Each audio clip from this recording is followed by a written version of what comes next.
Hey, what's going on, everyone? It's DrizzzHD here, bringing you guys another game of Call of Duty Black Ops.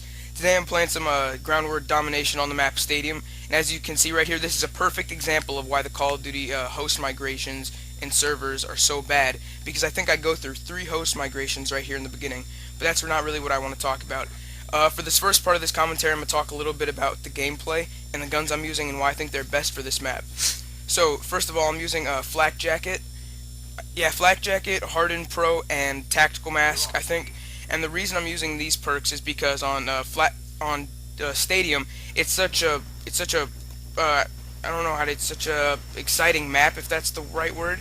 Like, there's grenades going off all the time, and there's explosives going off all the time, and it's just a really chaotic, that's the word. It's a really chaotic map, and I just feel like Flak Jacket's going to be your best bet to survive, because if you don't have Flak Jacket, you're probably just going to get bombarded by grenades, especially if you're trying to take this B flag right here like I'm doing.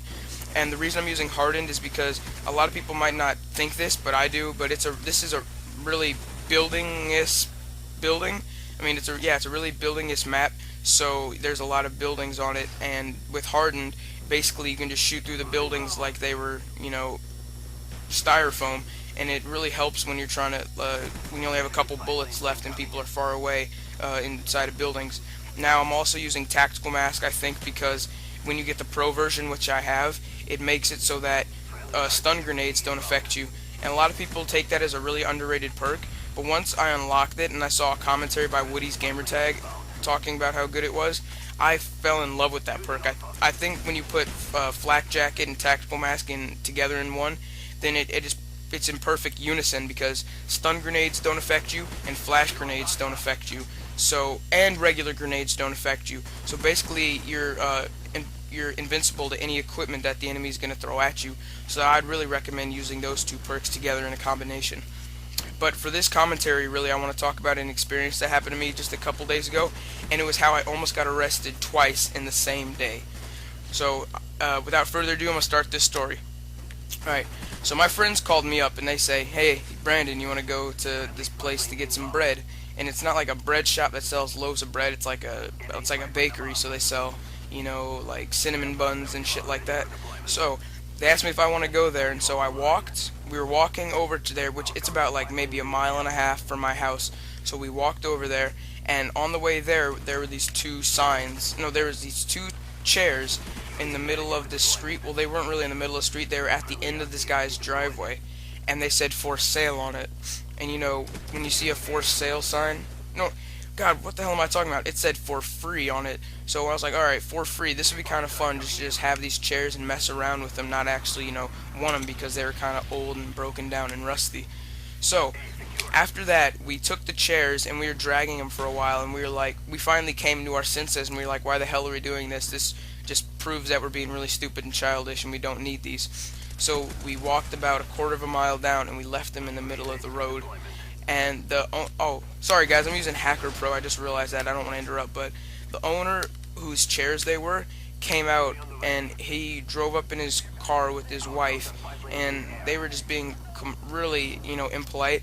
And I see where they're coming from, because we put something in the middle of the road that was, I guess, theirs, even though they had a "for free" sign on it. That's why we didn't understand why they were getting so mad, is because if they put a "for free" sign on it, then why can't we do what we want? Because it's free and they're giving it away. Alright, so after the guy starts bitching at us about, he starts throwing F-bombs left and right. It's his effing street, those are his effing chairs. And we're trying to be like, alright, sir, but why'd you put a "for free" sign on it and you're not going to give it away? I mean, that just doesn't make any sense. What's the point of putting a "for free" sign? And he's not understanding, and his wife's just saying calm down, and we're like, yeah, listen to your wife, because you're not making any sense right now. And he was just like, you know what, if you guys don't put the chair back, I'm just going to call the police and whatnot, and they'll make you put it back.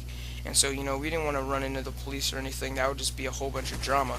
So we just decided to be cool about it and put the seats back. Put the seats back. And so we thought it'd be funny is when we were walking back to my house to put the seats back in the middle of the road as we walked past their house. And I know that would have been a complete childish move to make, and we really would have done it, if we would have done that, then it really would have showed how stupid we are and how we weren't thinking. But we decided not to do that on the way back. But that's the first part of how I almost got arrested. All right, now the second part is my friend who I was walking with to the bread shop. It was me and three of my friends, and we all went over to one of my friend's house named Connor. And so after we went to his house, we usually go ding dong ditching this house that we always do. I don't know why. We just like it.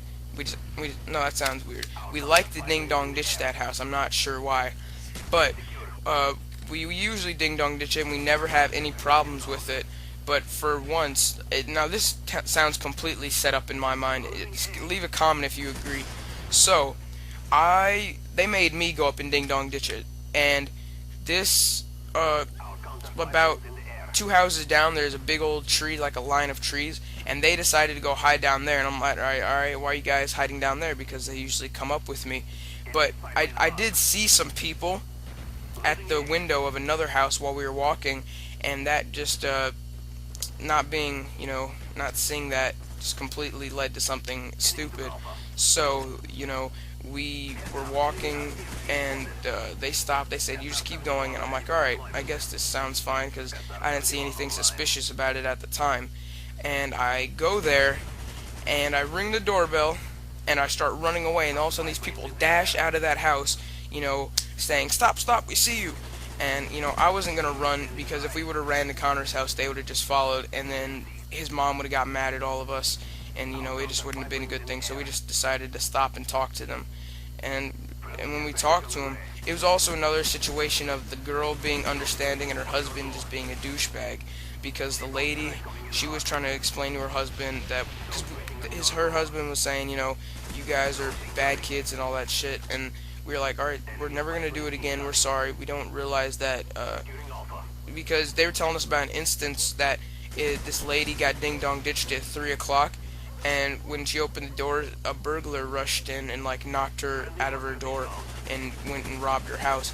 And so that happened, and we were like, we're sorry, we didn't realize that people were feeling this way about it, so we're gonna stop. But the husband was like, no, you guys need to learn your lesson, because he automatically assumed that it was us who's been doing the ding dong ditchings. So he automatically assumed it was us, so he just wouldn't understand, and he was just talking and talking and wouldn't even listen to what we were trying to say to him, which was really unfair. And so while we were trying to do that, his wife was just explaining that, there's no reason to call the police, because all the police are going to do is talk to us like she was doing us. And her husband, was being just being a douchebag, to say the less. I mean, to say the least. And when we were talking to his wife, I guess he was upset because his wife was making more sense than he was.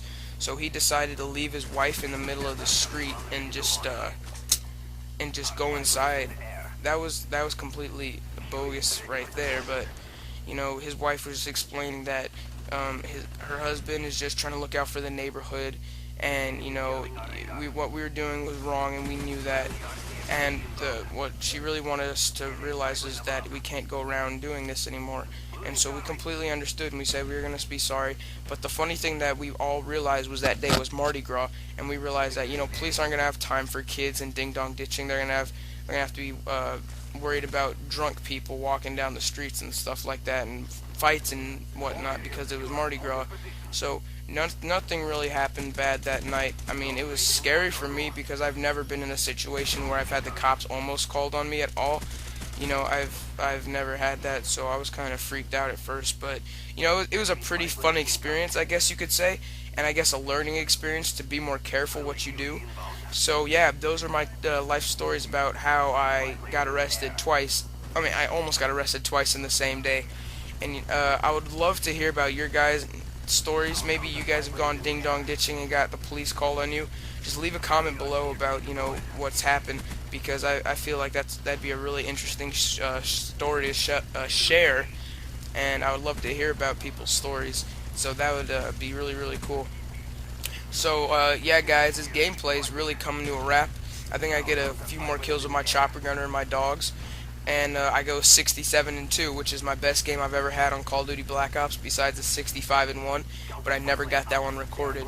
So I think I could have easily gone over 80 if I would have got my dogs my first life instead of dying, but I'm satisfied with the game I have here, and I'm glad to do a commentary on it. So leave a thumbs up if you like this video, and come check out my channel because I post frequently in HD like this, and I'll be posting more stuff, more high KD games like this, guys. So yeah, that's basically all I have to say. Thumbs up, come check out my channel and subscribe if you want to. But yeah, guys, thanks, bye.